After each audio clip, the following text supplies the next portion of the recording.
몸의 모든 근육은 뼈에 만나거나 아니면 관절막에 만나거나 인대 위에 부착되거나, 그런데 유일하게 딱 하나의 근육만이 뇌 척수의 외막에, 경질막에 부착되어 있는 근육이 있다, 이 말입니다. 네이처지에 실린 연구 논문을 하나 소개하도록 하겠습니다. 네이처지에서 포유류에만 특징적으로 있는 뇌와 뇌 척수의 그 막에 붙어 있는 유일한 근육 하나, 후두하근이 뇌 기능을 활성화시킨다라고 이렇게 말을 하고 있습니다. 후두하근은 목 뒤에, 머리에서 목으로 딱 내려오는 바로 심부에서 잡아주는 근육입니다. 목을 안정화시키는 근육입니다. 그런데 이 근육이 뇌척수액 있는 그 경질막에 붙어 있다는 겁니다.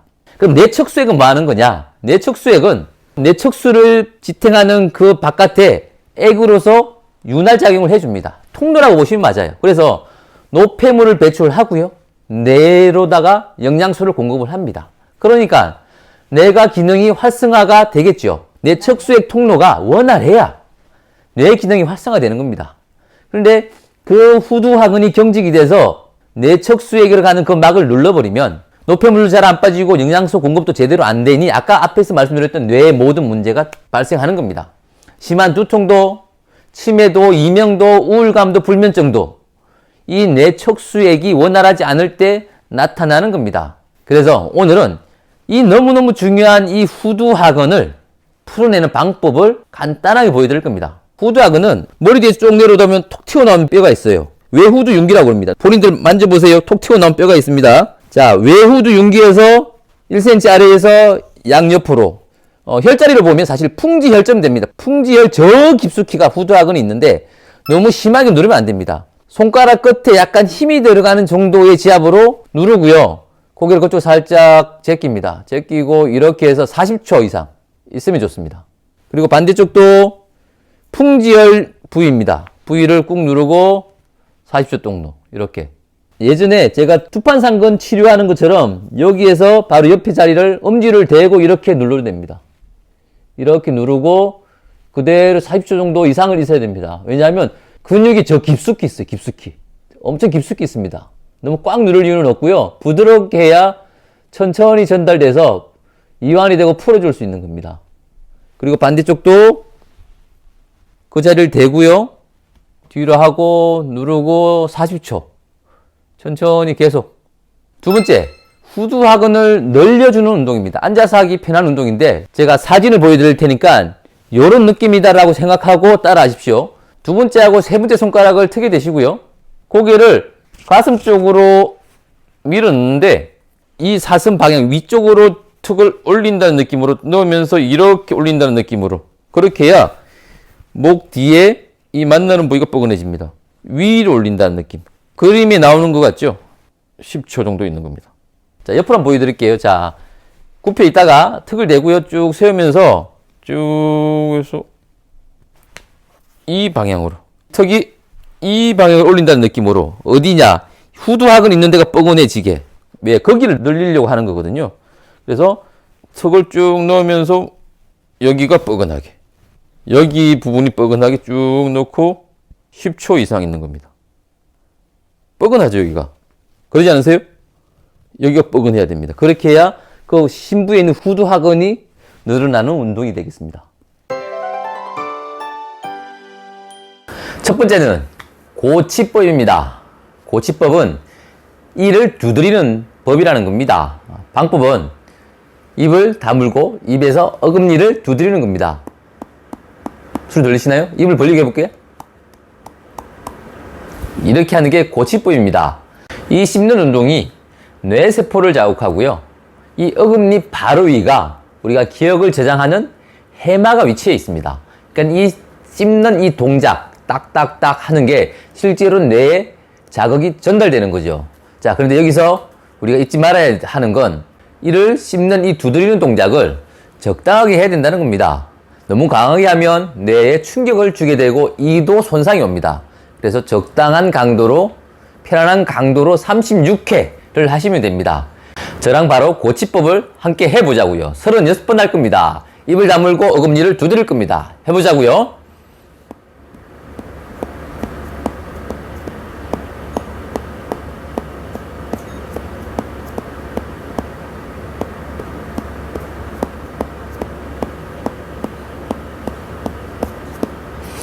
자, 시간으로 보면 잠깐이죠.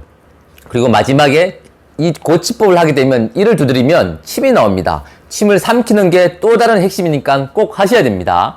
이 고치법을 통해서는 집중력과 기억력 향상에 아주 좋습니다. 이거는 연구에서 나온 결과입니다. 고치법을 하고 난 이후에 fMRI를 찍었을 때 뇌의 혈류량이 8에서 25%까지 증가하는 게 나왔습니다. 그러니까 이 고치법을 아침, 점심, 저녁 최소한 3번은 해주시는 게 좋습니다. 시간은 정말 얼마 안 걸립니다. 해보세요. 두 번째는 조탁법입니다. 머리 두드리기입니다. 머리를 두드리는 거죠. 자, 이것도 아까 고치법과 사실 거의 비슷한 원리가 되겠죠.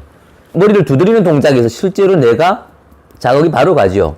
고치법도 그랬잖아요. 딱딱 차는 게 뇌에 자극이 가듯이 이것도 뇌를 자극하는 방법입니다. 뇌 두피에는 신경이랑 혈관이 뇌 안쪽에 있는 신경세포하고 혈관이랑 연결되어 있습니다. 그러니까 이 두피를 자극함으로써 뇌 안쪽에 있는 신경이랑 혈관에도 자극이 돼서 뇌세포가 활성화되는 거죠.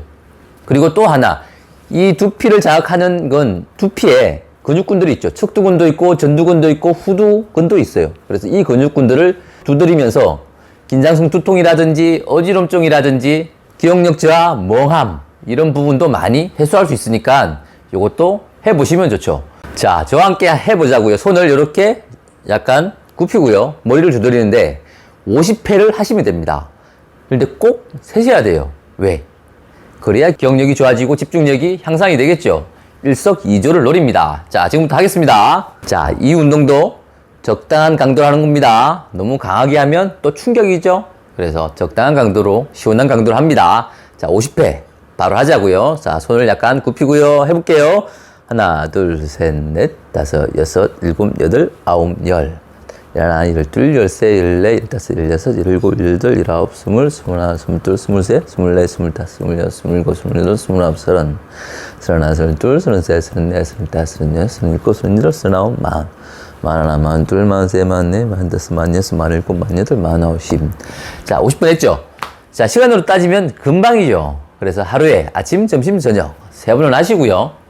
그리고 하다 보면 더 아픈 데가 있을 겁니다. 아니면 더 시원한 데가 있을 겁니다. 특히 옆에 척두근, 이런 근육근은 긴장성 두통의 메인 근육들입니다. 그리고 후두근도 또 뒤에 뒷골 당긴다 그러잖아요. 그게 메인 근육들이에요.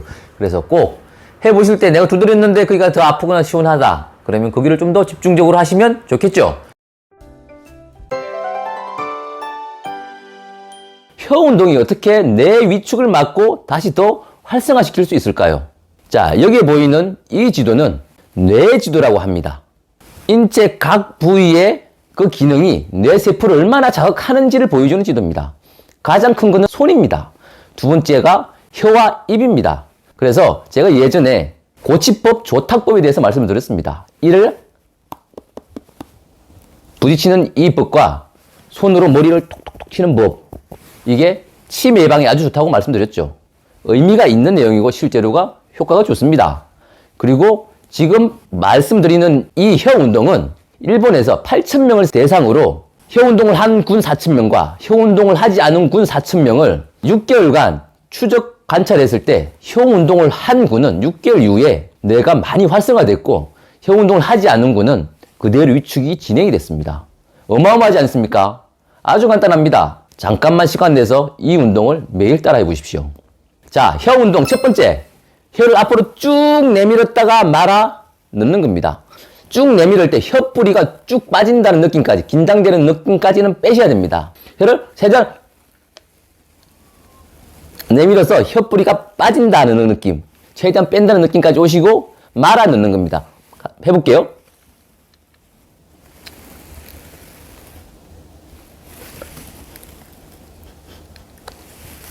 이 운동을 10번을 하는 겁니다.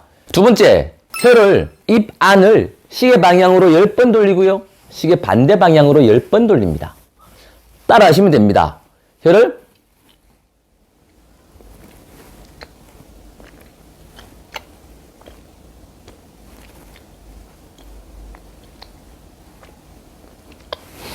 최대한 크게 입 안쪽 면을 쭉 건드린다고, 돌린다고 생각하시면 됩니다. 그러면 좀 뻐근한 느낌이 확실히 들 거예요. 세 번째, 혀 끝으로 윗니와 아랫니를 지그시 누른 겁니다. 그러니까 혀를 자극을 한다는 거죠. 혀를 자극함으로써 그 자극은 뇌에 전달되는 겁니다. 혀의 끝을 윗니, 아랫니를 자극을 하는 겁니다. 위에 10번, 아랫니 10번. 앞니 쪽으로 위랑 아래를 10번씩 하시고 옆으로도 10번씩 하시면 됩니다. 양쪽으로. 해보세요. 혀로. 아래로.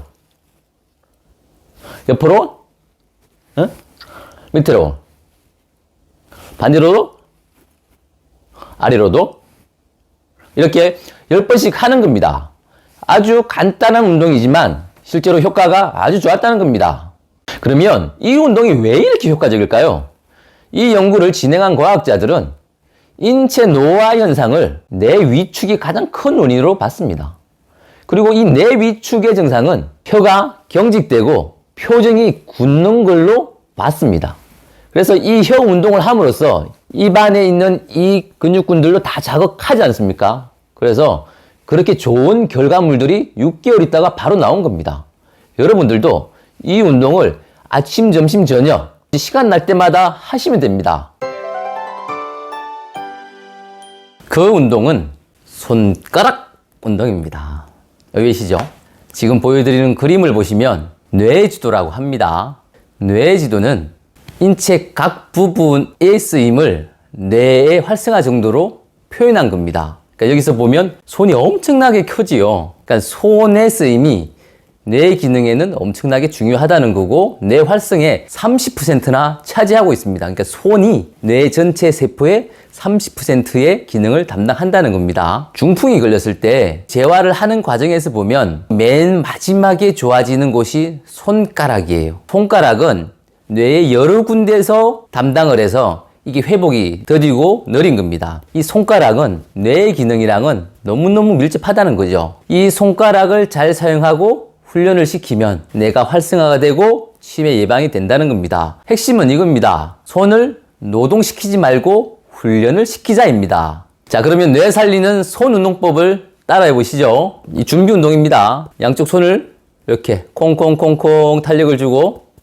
자극을 주는 겁니다. 한의학에서는 이 손끝을 정말로 중요하게 여깁니다. 내장기 질환이라든지 중심부의 질환들을 이 손끝을 통해서 치료를 많이 하고 있습니다. 그 다음에 손등도 이렇게 자극을 좀 해줍니다. 이렇게. 그리고 보통 잡을 때 보면 다 이렇게 잡아서 뭘 당기잖아요. 반대 방향으로 해주자고요. 손을 뒤로 최대한 쭉 늘려서 여기 있는 골간근을 늘린다는 느낌으로 해서 쭉 늘려서 신전시키는 운동들 쭉 이렇게 해서 준비 운동 하셨죠? 이제 본 운동 들어갑니다. 지금부터 중요한 훈련입니다. 좌뇌와 우뇌를 함께 훈련을 시키겠습니다. 자, 한쪽 손은 꽉 쥐시고요. 한쪽 손은 펴입니다. 자, 여기서 이걸 펼 때 굽힙니다. 두 번째 피고 굽히고 해보실 수 있겠죠? 숫자를 세면서 하면 됩니다. 하나, 둘, 셋, 넷, 다섯. 됐죠? 여섯, 일곱, 여덟, 아홉, 열. 되십니까? 요걸 3세트 하시면 됩니다. 해보겠습니다. 다시. 하나, 둘, 셋, 넷, 다섯, 여섯, 일곱, 여덟, 아홉, 열. 한 번 했죠? 하나, 둘, 셋, 넷, 다섯, 여섯, 일곱, 여덟, 아홉, 열. 두 번 했습니다. 하나, 둘, 셋, 넷, 다섯, 여섯, 일곱, 여덟, 아홉, 열. 다 했습니다. 어떤 느낌이세요? 생각보다 생각을 많이 해야 되죠. 양쪽 뇌의 협력작용을 지금 하고 있는 겁니다. 내가 뻐근하지 않으세요? 저만 뻐근한가요? 손도 많이 뻐근하죠. 손가락 운동도 많이 됩니다. 간단하지만 효과가 좋은 뇌 활성, 치매 예방, 뇌 운동입니다. 매일 시간 날 때 따라 해보세요. 일상생활에서 여러분들에게 뇌에게 낯선 환경이라고 느껴질 수 있는 방법들을 설명을 드릴 거고 제시를 해 드릴 겁니다. 뇌를 자극하고 운동하는 이런 방법들을 우리는 뉴로빅이라고 그럽니다. 뉴런과 에어로빅의 합성어죠. 뉴런 뇌를 활성화시키는 에어로빅 운동이다 이거죠. 일상생활에서 여러분들이 쉽게 접근하면서도 재미있게 어색하면서도 도전할 수 있는 방법 7가지 알려드릴 테니까 지금부터 따라 하시고, 이렇게 하면 내 뇌는 지금 젊어지고 있구나, 숑숑숑 하고 있구나, 그렇게 생각하시고 매일 체크하고 따라해 보세요. 지금 출발합니다. 첫 번째, 다른 손 사용하기입니다. 오른손잡이면 잘 쓰지 않는 왼손을 사용하는 겁니다. 왼손으로 양치질하기, 식사하기, 글쓰기, 아니면 머리 빗기라도 반대쪽 손을 사용함으로써 뇌의 반대쪽 방구를 자극해서 활성화되는 겁니다. 두 번째, 낯선 길로 걷기입니다. 산책을 할 때 대부분은 익숙한 길을 쭉 갑니다. 저희만 해도 그러더라고요. 그런데 그 산책길을 반대길로 가보세요. 그러면 시야가 바뀌면 공간이 바뀌고 환경이 바뀌니까 뇌가 다른 공간으로 인식하게 됩니다. 그래서 내가 가는 산책길이더라도 반대길로 갔다가 반대길로 와보세요. 그러면 다른 공간이 되는 겁니다. 공간 지각력과 기억력을 자극해서 활성화시키는 겁니다. 낯선 길을 가보는 것도 좋습니다. 세 번째, 기억력 훈련입니다. 우리가 오늘 만났던 사람들, 그 사람들의 이름을 정확히 기억을 해 본다든지, 아니면 오늘 아침, 점심, 저녁 밥을 먹었는데 밥이 뭐지? 반찬이 뭐가 나왔지? 어떤 게 나왔는지를 정확히 기억을 해보는 노력을 해보는 겁니다. 그것만 하더라도 기억력이 좋아지는 그러한 효과를 가질 수 있습니다. 네 번째, 눈 감고 씻기입니다.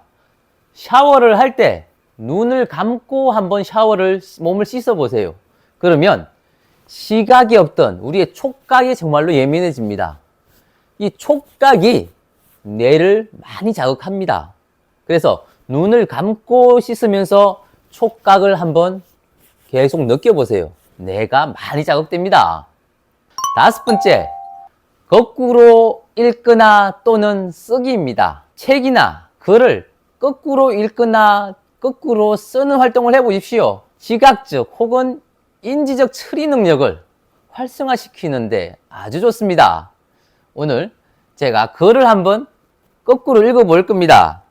부부 한의사 구독자 여러분 건강하고 행복하십시오 라고 하는 글인데 거꾸로 읽어볼 테니까 한번 보세요. 요시십하 복행 고하 강건 분여 분러여 자독구 사이한부부. 생각보다 어렵습니다. 어색합니다. 근데 이 어색한 게 지각적이든 인지적이든 사고의 처리 능력을 어떻게든 연결시켜주는 그런 역할을 하는 겁니다. 좋아진다는 겁니다. 해보세요. 여섯 번째, 정기적으로 퍼즐 맞추기 해보세요. 수도쿠나 낱말 퍼즐이나 그림 퍼즐 같은 거 해보라는 겁니다. 이런 걸 함으로써 문제 해결 능력을 향상시켜서 뇌의 여러 방면이 활성화됩니다. 일곱 번째, 냄새 맞추기 게임입니다. 식사하시기 전에 음식에 눈을 감고 냄새를 한번 맡아보세요. 여러분 가족들이 있을 때만 하세요. 누군가 있을 때 하시면 안 됩니다. 후각을 발달시키면 이 후각도 뇌를 많이 자극합니다. 그래서 향신료가 되든 꽃이 되든 음식이 되든 그걸 눈을 감고 코로 냄새를 맡아보고 뭔지를 알아보는 게 뇌를 엄청나게 활성화시킵니다. 시각, 청각, 후각, 촉각 모든 감각을 활성화시키는 건 뇌를 젊게 만드는 방법이라는 겁니다.